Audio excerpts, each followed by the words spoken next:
Bienvenidos a Toradama Dojo, el canal de las artes marciales.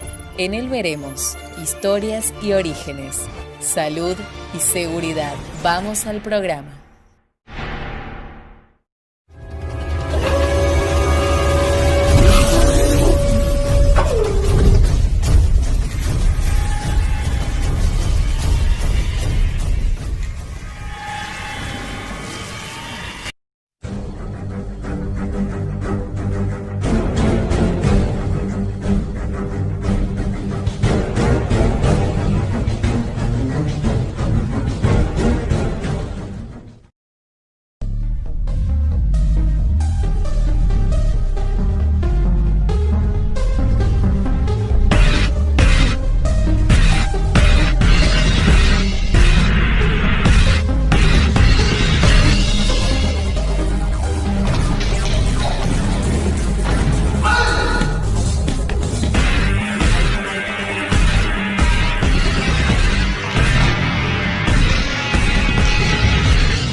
Como cada semana, en una nueva edición, los vamos a seguir deleitando con las distintas historias del pasado, sobre los entrenamientos en el arte de la guerra de las distintas culturas del mundo. Hoy veremos el desenlace de los guerreros de las sombras, ninjas. Ellos crearon un antes y un después en la manera de realizar combates, con estrategias y dejando un gran integrante. ¿Habrán existido? Lo sabremos hoy en el final de esta historia de 1581 en el antiguo Japón. Como cada semana nos continúa brindando conocimientos nuestro tan respetado invitado, el señor Marcelo Belfiore, con sus relatos y muestras de los paisajes más hermosos de nuestra república. Una caricia al alma, quien nos permite soñar de la mano de los más bellos lugares de las sierras Comechingones de la provincia de San Luis.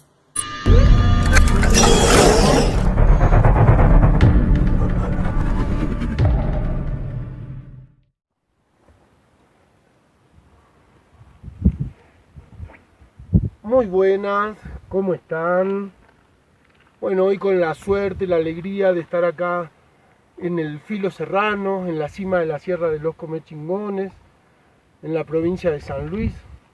Y como les había anticipado, vamos a compartir un poquitito de la obra de Antonio Esteban Agüero, el poeta de San Luis, el poeta de Merlo. Y elegí, la mazamorra.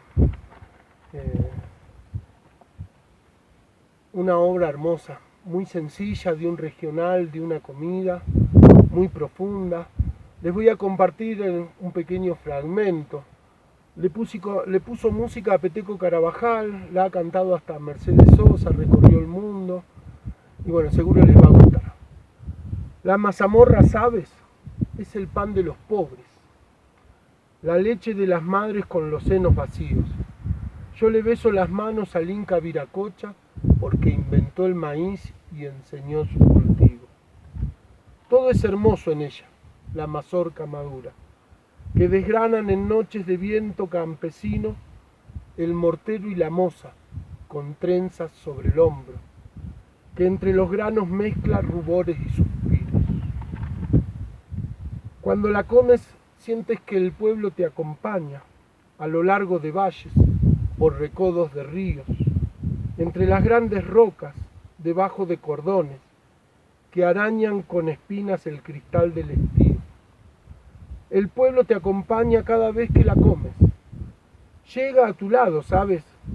Se te pone al oído y te murmura voces que suben a tu sangre para romper la niebla del mortal egoísmo. Porque eres uno y todos, comiendo el alimento de todos, en la fiesta del almuerzo tranquilo. La mazamorra dulce, que es el pan de los pobres, la leche de las madres con los senos vacíos. Sencillito y lindo. Bueno, que sigan muy bien, nos vemos en otro encuentro. Hasta la próxima.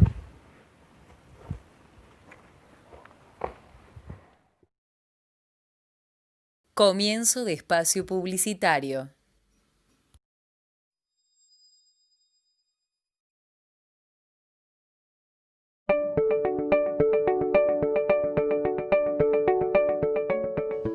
Hola, ¿cómo le va? Estamos en una empresa de transporte mostrando una nueva tecnología que va a permitir minimizar los riesgos de contagio del coronavirus y cualquier otra bacteria o virus que nos pueda tocar. Que es una lámpara de luz ultravioleta. La utilización que le vamos a dar es para desinfectar distintos ambientes. En este caso lo estamos implementando en esta empresa de transporte público. Lo van a utilizar para desinfectar los colectivos.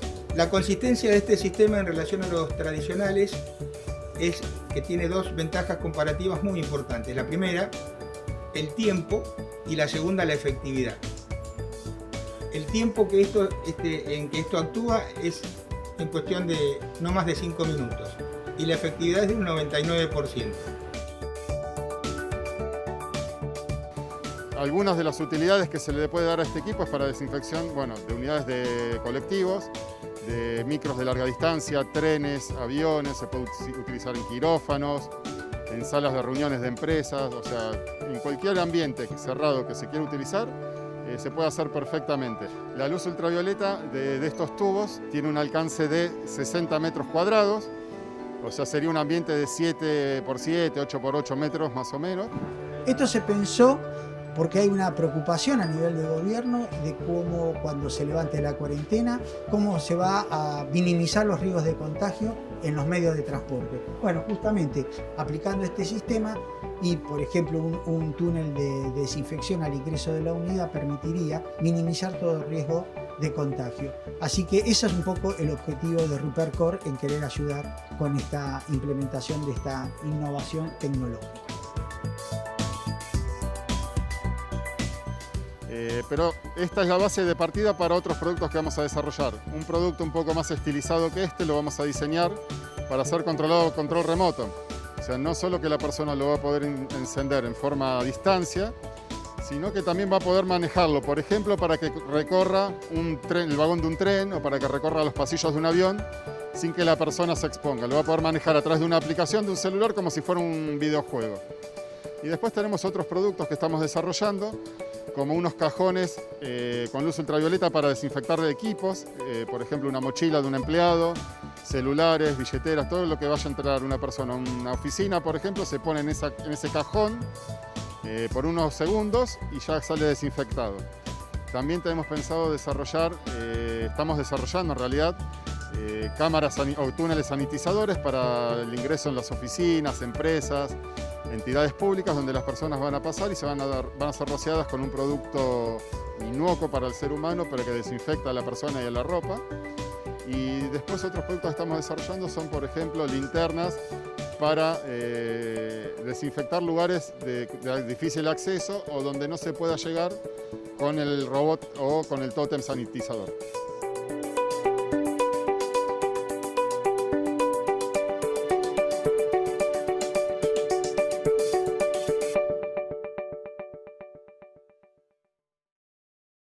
Fin de espacio publicitario.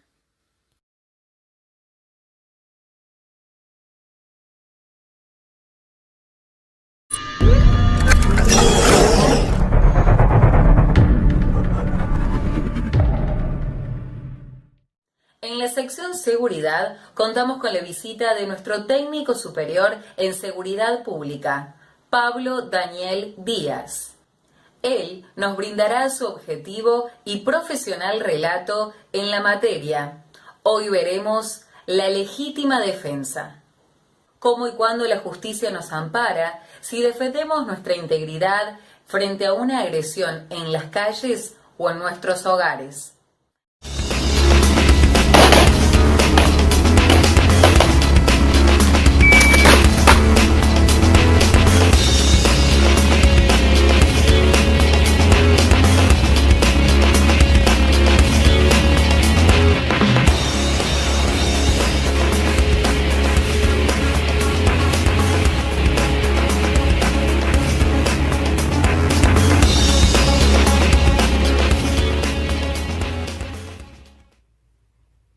Mi nombre es Pablo Daniel Díaz. El año pasado tuve la enorme gratificación de poder escribir una obra titulada Breve Introducción del Derecho a la Legítima Defensa, sus alcances y limitaciones.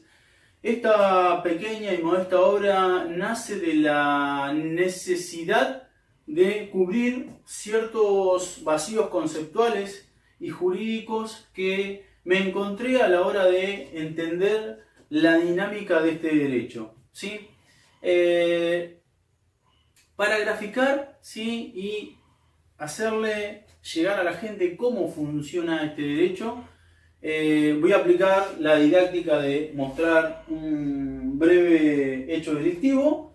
En función de eso voy a demostrar o voy a poner en evidencia los 3 requisitos que nuestro Código Penal argentino nos exige a través de su artículo 34, inciso 6. Vamos a ver un video. En este caso vemos una persona que intenta cometer un hecho de robo, se vale de un cuchillo, ¿sí?, intimida, incluso emite un par de golpes de su arma, ¿sí? Esta persona responde, ¿sí?, la persona que es víctima del robo responde con un golpe y el agresor emprende una fuga, ¿sí? Se ve superado por la víctima responde, no se deja desapoderar, no permite que el agresor le robe, ¿sí? Ahí vemos nuevamente la agresión, ¿sí? La víctima responde a esa agresión, no permite que se consuma el delito hacia su persona, ¿sí? Y el agresor emprende la fuga. Nos detenemos ahí. Nuestro Código Penal argentino, a través de su artículo 34, inciso 6, nos exige 3 circunstancias para que nosotros podamos ejecutar un permiso del derecho, en este caso reconocido como la legítima defensa, ¿sí? El primer requisito que nos va a exigir es que haya una agresión ilegítima, ¿sí?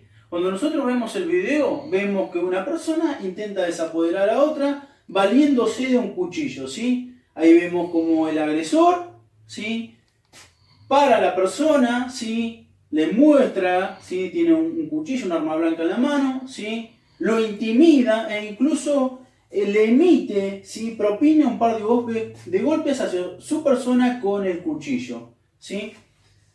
El primer requisito que nos exige el derecho es que haya una agresión legítima. La agresión legítima está claramente visible, ¿sí? El segundo requisito que nos exige el derecho es la necesidad racional del medio empleado para impedirla o repelerla, ¿sí? En este caso, la víctima del delito responde a esa agresión, ¿sí?, con su cuerpo, ¿sí? Vemos cómo él, lejos de aceptar la acción delictiva, responde a través de su cuerpo, a través de un golpe de su brazo derecho, ¿sí?, lo cual en cierto sentido intimida al agresor, el cual emprende una fuga, ¿sí? La necesidad racional del medio empleado es exactamente y puramente proporcional, ¿sí? En este caso la persona se vale de su cuerpo para ejercer el acto defensivo. El tercer requisito que nos habla la legítima, en este caso estamos hablando de legítima defensa propia, es falta de provocación suficiente por parte del que se defiende. Y acá directamente ni siquiera hay provocación porque hay un delito ejecutándose, ¿sí? Esto, si bien este hecho sucedió en la sociedad mexicana, ¿sí? En el país de México, es un hecho que cotidianamente uno puede llegar a ver o puede verlo en las crónicas de los diarios o incluso puede tener algún familiar que padezca o sea víctima de un hecho delictivo. La legítima defensa precisamente lo que hace es ampararnos, ¿sí?, frente a este tipo de acciones, ¿sí? Es decir, es un permiso que nos da el derecho para que nosotros, en ausencia de los órganos públicos, es decir, de la policía, podamos actuar legítimamente y amparado por el derecho, ¿sí? Espero que el video haya sido de gran utilidad. Les dejo un gran saludo a todos.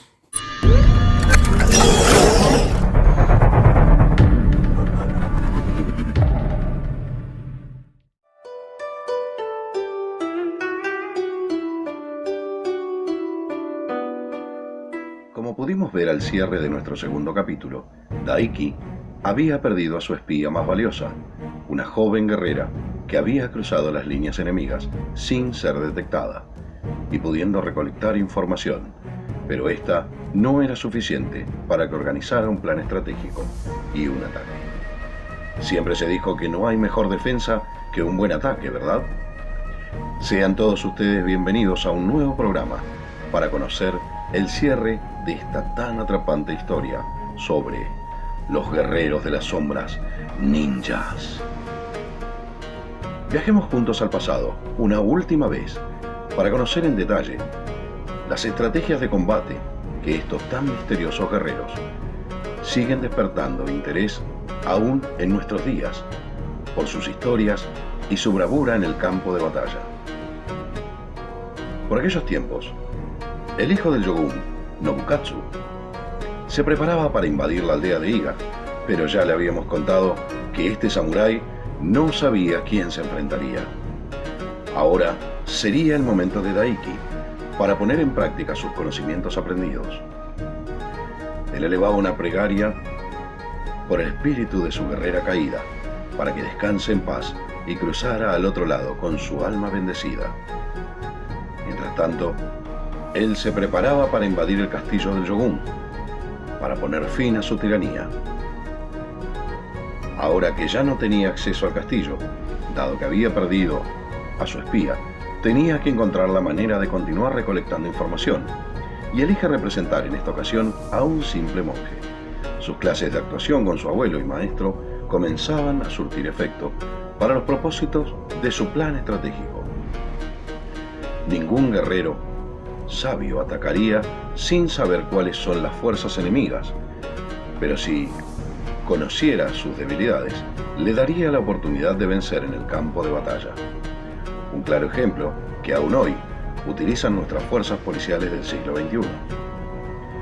Haciéndose pasar por un monje budista, para no despertar sospechas y saber cuántos soldados son los que hay en el castillo, recurre a un método muy simple, un contador rudimentario de semillas, el cual dejaba caer al piso por cada soldado que ingresaba.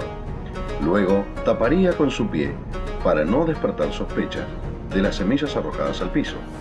De esta manera, al final de la jornada, contaría las mismas y sabría cuántos soldados protegían el castillo. Ingresar a un castillo lleno de samurái debería ser una planificación muy cuidadosa.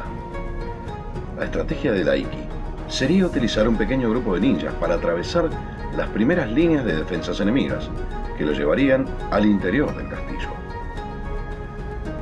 La manera de controlar el ataque era utilizar a soldados ninjas escondidos y realizando sonidos extraños con objetos sencillos. Estos podrían ser metales, rocas o cualquier objeto que al golpearlo sonaran. Así también lo hacían para despistar a los vigilantes, y de esta manera iban abarcando terreno hacia su principal objetivo. Cuando un ninja acechaba a su enemigo, se aseguraba que el viento no lo delatara. Se movía en cada paso con su presa detrás de su sombra.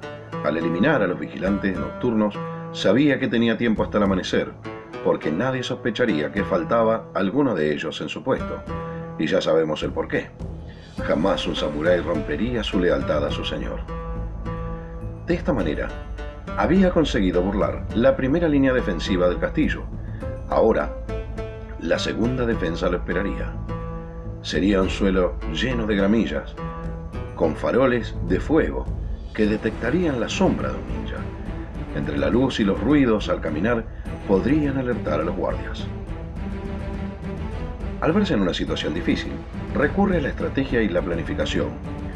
Un segundo grupo de ninjas entra en acción, realizando un ataque con arcos y flechas con fuego, y así consigue de esta manera distraer a los guardias y avanza hacia su objetivo principal, que se encuentra con un pequeño río. Esto suponía otro problema, dado que si se mojara los pies o cualquier extremidad de su cuerpo, dejaría sus huellas por donde él pasara.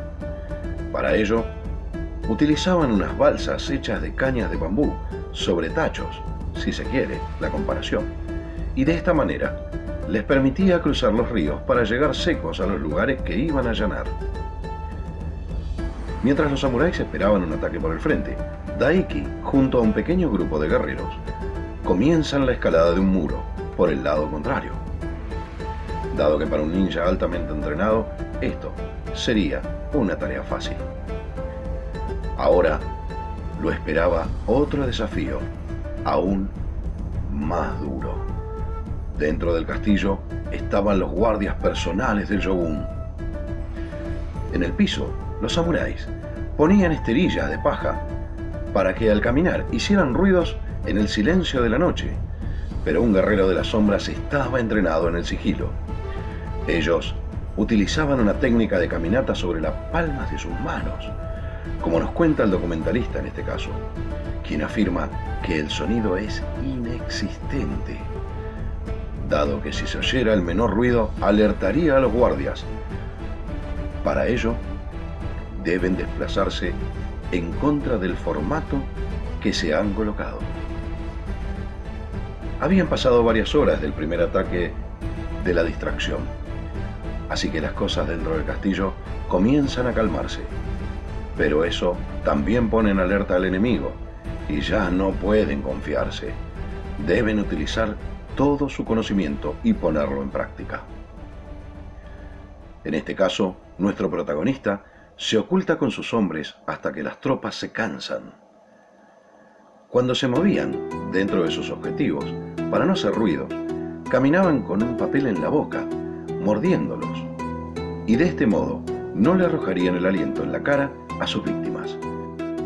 Las más sorprendentes de todas las hazañas era trasladarse para no hacer ruido dentro de las instalaciones allanadas, tal cual nos grafica una vez más el documentalista en este fragmento del video. Luego de haber confundido a los guardias con sus engaños, estos se encontraban agotados, y es un mal muy peligroso para cualquier guerrero, aún en nuestros días, porque ante el acecho de un enemigo sagaz y violento, aprovecharían estas debilidades de sus víctimas y así darían fin a la amenaza para cumplir sus objetivos, ya que ellos no ofrecían resistencia alguna, tal cual nos grafica la imagen. Era el momento de cumplir con la misión. Daiki da la señal para que uno de sus hombres ataque nuevamente desde afuera para crear la segunda distracción y de esta manera sabotear el almacén de pólvora, eliminando así su ventaja en el campo de batalla. Ahora deberían luchar cuerpo a cuerpo sin ventaja alguna, como lo era el uso de las primeras armas de fuego que utilizaban los samuráis, como los mosquetes, allá por el 1400. Su misión era quitarle sus ventajas para cuando atacaran la aldea de Iga, que albergaba a las familias de los ninjas. Ahora, el castillo había quedado destruido y su principal general, como así también sus armas modernas para aquella época, dejaron de ser una amenaza. El líder de las tropas samuráis cayó junto con su fortaleza. Nobukatsu, hijo del shogun, había perdido frente a un puñado de extraños guerreros que hasta ese momento solo se contaban leyendas de ellos. Se los llamaban demonios de los bosques, magos de la oscuridad, pero Nobukatsu comete uno de los peores errores que se pueden planear para ir a la guerra. Subestimó a su enemigo. Perdió el control de sus emociones y ahora está enojado. Un mal presagio en el campo de batalla, hasta para un temerario señor de la guerra. Esto es un gravísimo error. Molesto por aquel insulto, Nobukatsu, sin informarle al shogun, su padre, emprende el camino hacia la batalla contra los guerreros de la aldea de Iga. Reúne a un ejército y no sabe que se dirige hacia una trampa mortal. En la aldea los estaban esperando Daiki y sus hombres, pero como no podía ser menos, ya habían armado un plan estratégico. Los ninjas se las traían muy clara cuando de estrategias de combate se trataba. El ejército de Nobukatsu se compone de 8.000 hombres bravos. Estos comienzan a marchar hacia las tierras montañosas de Iga. Pero él y su arrogancia creía que la batalla estaba ganada. Pero no conoce a su enemigo, como ya lo mencionamos, y ningún hombre enojado puede ver el peligro para salir victorioso en un combate. En el camino se encontraron con ríos, y la tarea de los ninjas era engañar al ejército poniendo plantas de arroz con un hilo. En su extremo inferior le colocaban una piedra al tallo de la planta y unos trozos de cañas de bambú en la base aérea para que flotara.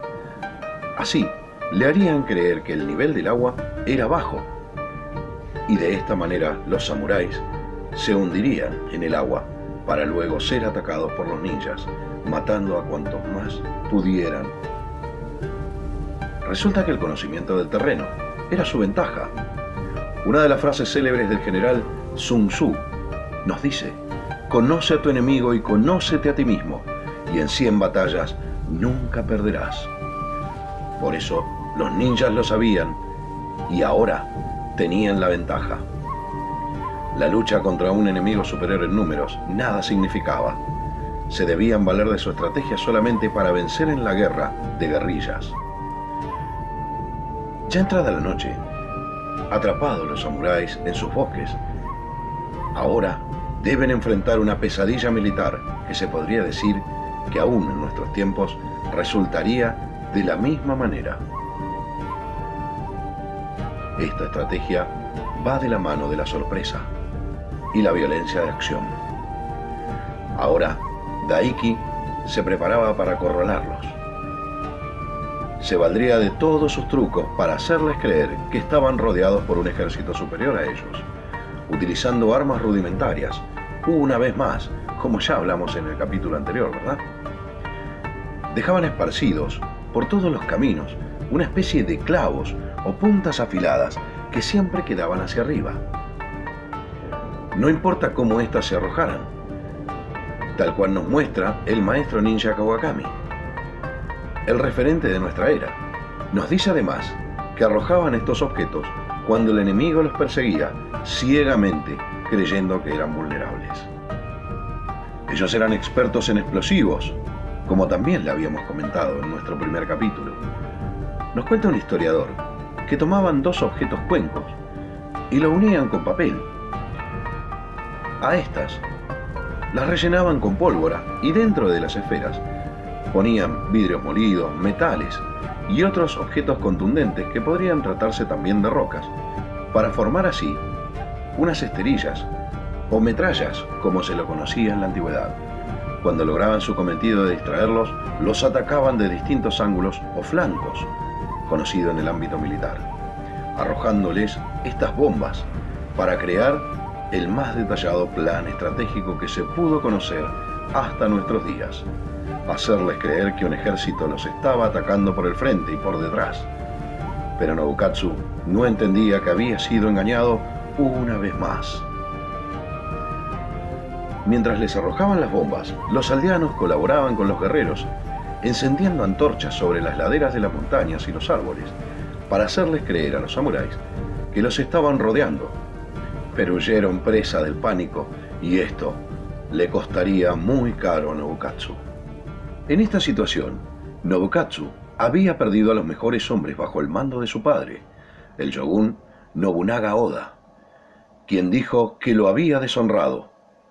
A partir de aquí, los guerreros de la sombra se enfrentarían al amo y señor de todos los samuráis, el mismísimo Nobunaga Oda, el shogun. Habían insultado el honor de su hijo y el del emperador. Si los dejaba vivir, serían una amenaza para su imperio. Entonces, organizó la segunda invasión, pero esta vez sería diferente para los ninjas de Iga. Corría el año 1581. Esta vez Iga no tenía oportunidad alguna de sobrevivir. Eran 50.000 hombres contra 10.000 y los habían rodeado por todos los flancos. Daiki Mamonchi debe tomar una decisión: si huye o enfrenta a este ejército. Consulta a su oráculo, tal cual le enseñó su abuelo y maestro. Ellos eran muy supersticiosos y consideraban que podían predecir el futuro a través de las estrellas o por las nubes y sus formaciones. Una vez más, el maestro Kawakami nos dice: nos enseñaban los secretos más profundos del arte de la guerra, pero solo se debían referir al oráculo, y esto sucedía cuando no sabían qué camino elegir. Pero Daiki decide quedarse a enfrentar a su enemigo con sus mejores hombres de la aldea. El maestro Kawakami nos muestra una vez más cómo hacían estos guerreros para ocultar sus reales intenciones y sus armas, desde una pared falsa de donde podrían apuñalar a sus enemigos sin que estos sepan de dónde salió el ataque, hasta espadas en el piso de madera. Además, tenían un arsenal superior a los samuráis, que van desde los explosivos hasta aros que usaban para levantar la cosecha y hasta en la cocina para preparar sus alimentos. Estos aros de hierro, nos cuenta el maestro, tienen filo en el interior y el exterior. Lo utilizaban para decapitar a sus enemigos en el campo de combate. Y las armas que nos continúan mostrando el maestro supone un inofensivo palo, pero oculta una letal cadena dentro. Esa cadena iba acompañada en la punta de una esfera de acero en su interior, sujetándola a la base de ese cuenco bastón que utilizaban. Dentro de este inofensivo aparato también se podían ocultar espadas, cuchillos y otros elementos que utilizaban como armamento.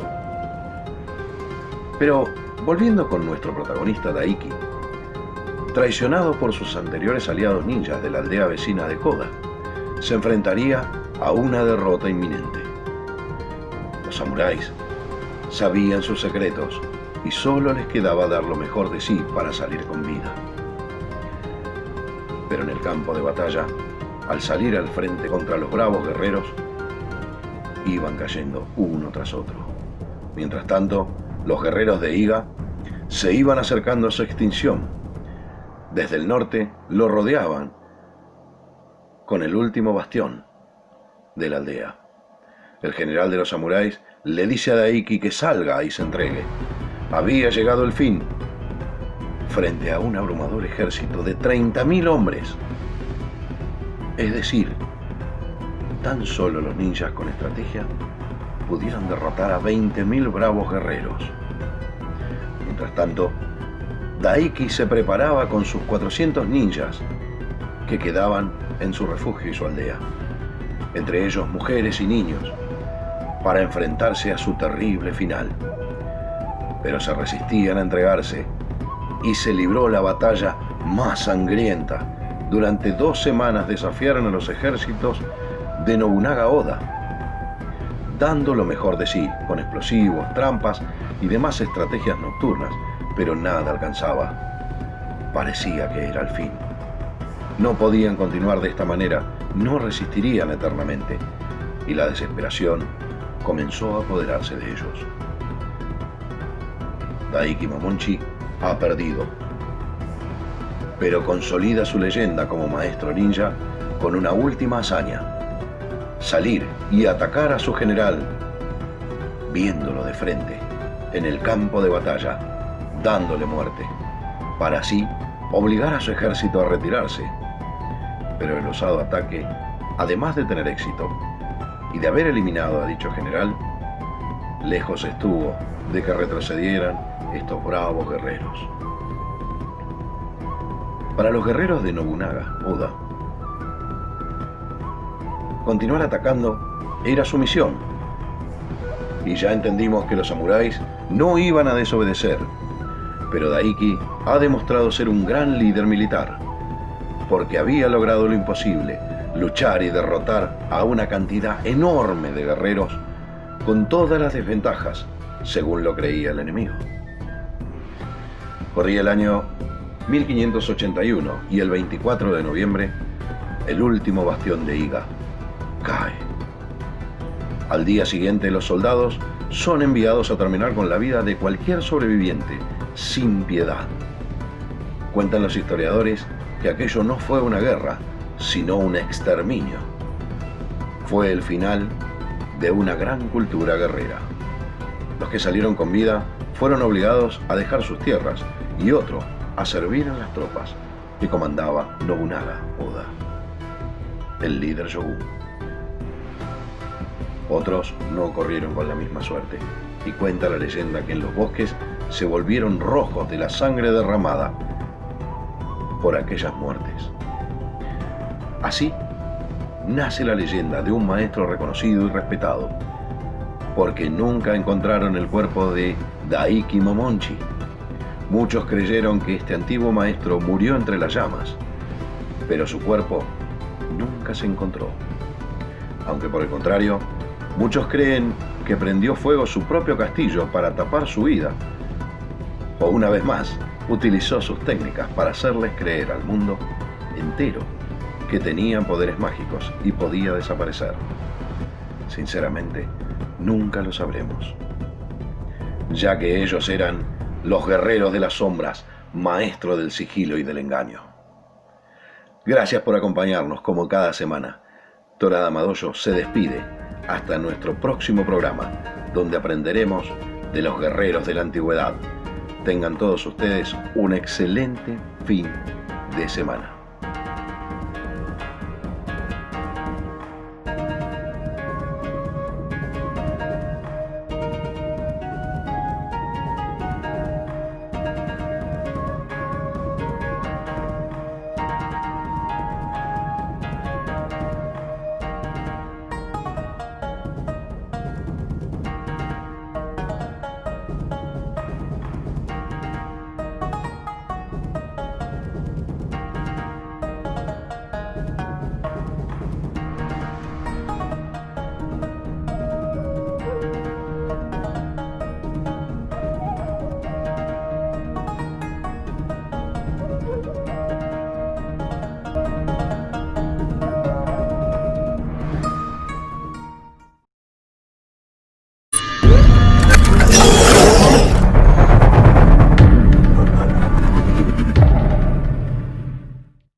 Esperamos que hayan disfrutado del contenido de nuestro programa de hoy. La semana próxima les traeremos a más expertos en el campo de la seguridad. Historias y orígenes de los maestros del pasado que han entrenado a distintas fuerzas policiales y militares de todo el mundo. Mi nombre es Cecilia Acevedo y les deseo un muy buen fin de semana. Gracias por acompañarnos.